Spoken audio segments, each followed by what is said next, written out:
Hey friends, if you wish to use the advanced IP scanner uh, application on your system, then please watch this video. I will guide you through the process.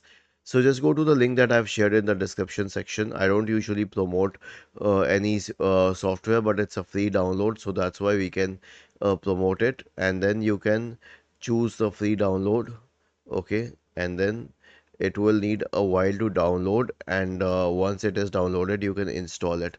So it has two options here. One is the remote desktop software and another one is the VPN.